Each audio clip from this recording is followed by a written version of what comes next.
En esta ocasión vamos a hablar sobre la adenosina.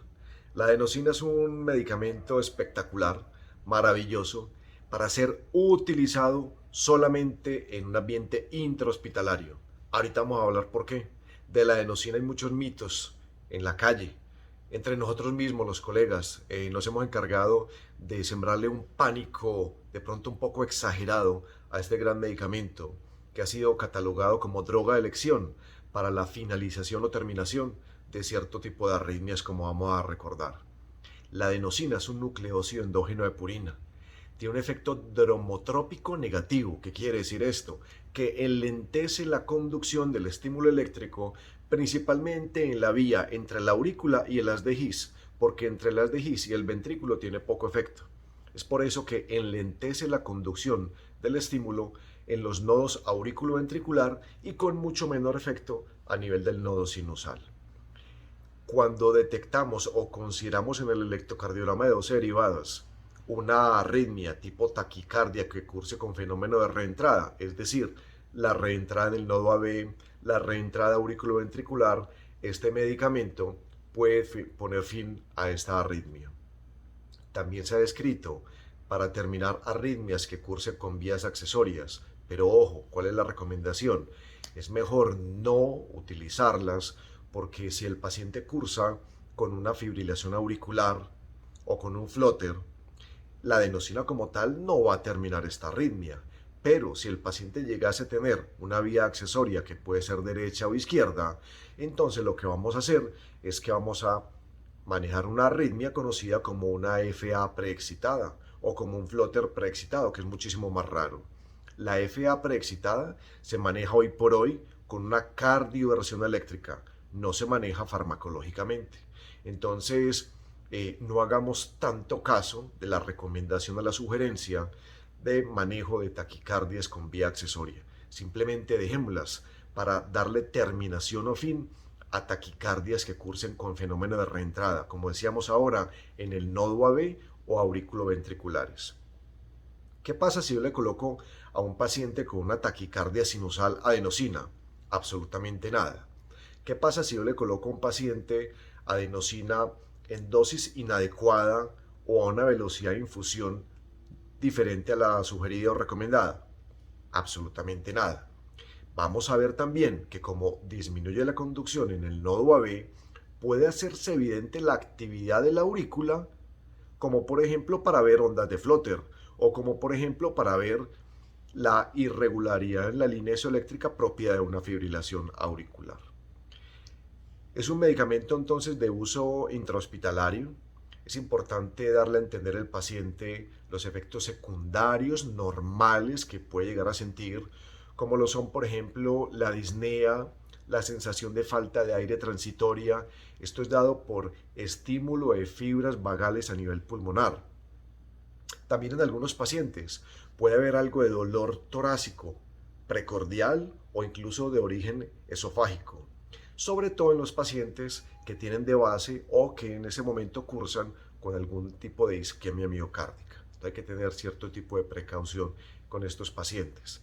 Simplemente es tener al paciente monitorizado, carro de paro al lado, llamar 2 o 3 compañeros de trabajo, explicarle al paciente que tiene una arritmia susceptible de ser manejada con la adenosina, como la que mencionábamos ahora, de qué es lo que le va a pasar. Principalmente lo que buscamos en él es finalizar y dar por terminada la arritmia, pero que durante ese proceso puede experimentar, como ya decíamos ahora, disnea, sensación de falta de aire, puede haber un enrojecimiento facial por vasodilatación, puede haber náuseas, puede haber dolor abdominal, puede haber la opresión en el pecho que estábamos mencionando, o puede incluso no sentir absolutamente nada, y es cuando hay que repetir las dosis que se recomiendan de adenosina. La adenosina para los pacientes adultos se coloca en dosis de 6, 12 y 18. Ha habido cierta variación últimamente, pero esta es la última recomendación dada en el 2019 por las guías o recomendaciones de manejo de taquicardias supraventriculares. Entonces vamos a colocar este medicamento, vamos a colocarlo de forma rápida. Al paciente se le debe canalizar una vena, idealmente en el pliegue antecubital una llave de 3 vías. Se saca la dosis inicial, 6 miligramos de adenosina, la envaso en la jeringa y la conecto en la llave de 3 vías.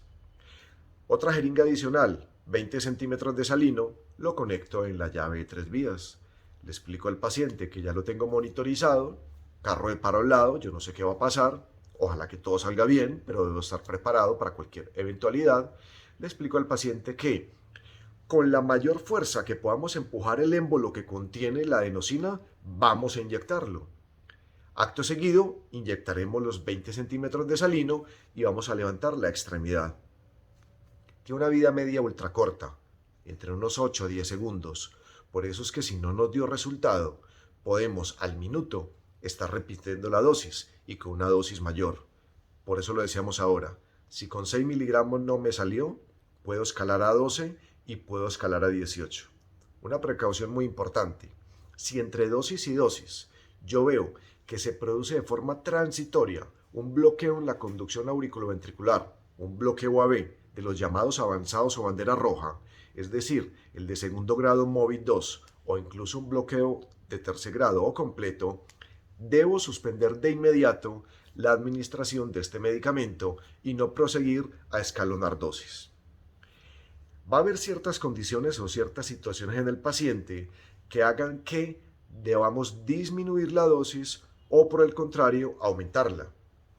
Cuando hablamos de disminuir la dosis, siempre nos han dicho a la mitad, es decir, 3, 6 y 9, en ese orden de ideas. Y esto lo vamos a hacer cuando el paciente viene consumiendo previamente dipiriamol o de pronto pacientes con menos de un año de haber recibido trasplante cardíaco. Pacientes también consumidores de carbamazepina.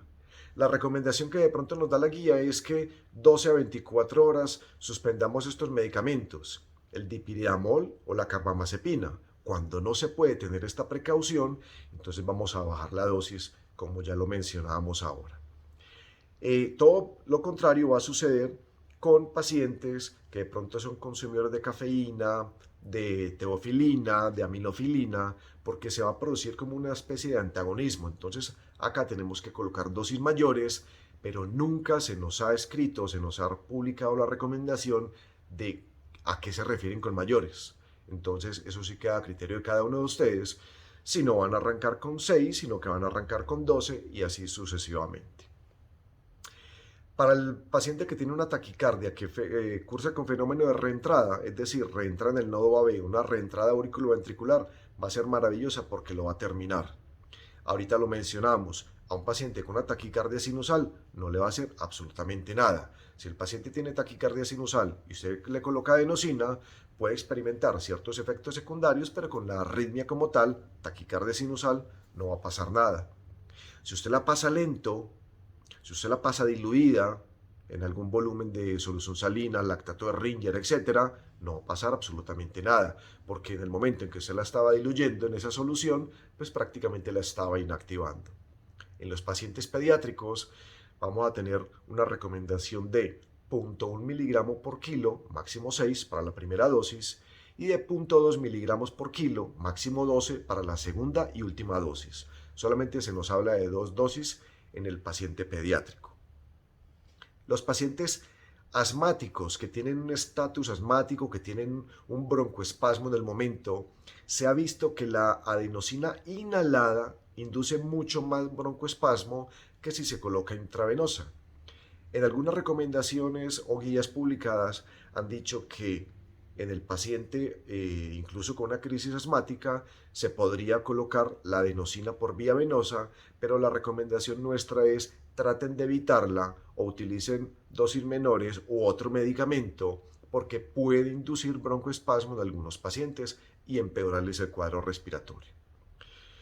Como todo medicamento y como todo procedimiento médico, sobre todo si es de uso intrahospitalario, nunca nos confiemos y siempre estemos pendientes a cualquier cosa que pueda suceder.